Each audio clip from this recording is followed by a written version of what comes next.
In this video, I'm going to show you how to pass the current user to an action in Adalo. The process is simple, but it is important to understand how it works conceptually before implementing it in your app. Passing the current user means identifying who is performing a specific action so that Adalo can associate that action with the correct user. To explain this in real-life terms, imagine a coffee shop where the current user is the customer and the action is placing an order. Passing the current user ensures the barista knows exactly who placed that order. In an Adalo app, this concept applies to many situations, such as messaging, orders, bookings, or user-generated content. In this example, I am using a simple messaging app. Before creating any actions, you must ensure your databases are properly set up. To check this, click on the Database option on the left-hand side of your screen. As you can see, I have 3 databases: Users, Messages, and Conversations.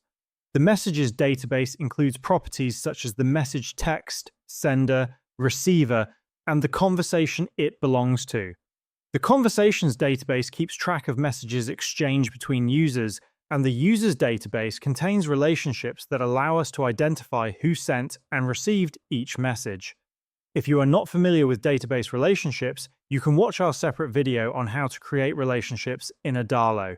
Once your databases are ready, go to the screen where messages are sent and select the button responsible for sending a message. From the left-hand side, scroll down to the Actions section and click on Add Action.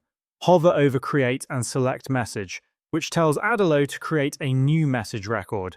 For the message text, select the input component that contains the typed message. This ensures the text entered by the user is saved correctly. In my case, the text field is named as Input 4, so I've selected that. Now for the most important part, setting the sender and receiver.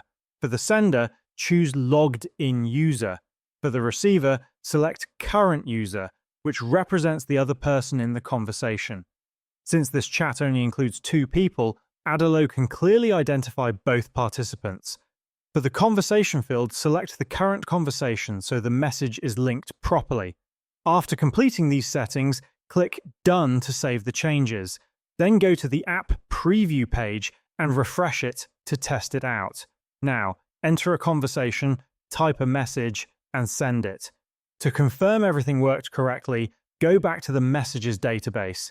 You will see a new record appear with the correct sender and receiver values assigned as the logged-in user and the current user. The key thing to remember is that your databases and relationships must be well structured and logically connected. Once that is done, passing the current user to actions becomes straightforward, and this is how you can pass the current user to an action in Adalo.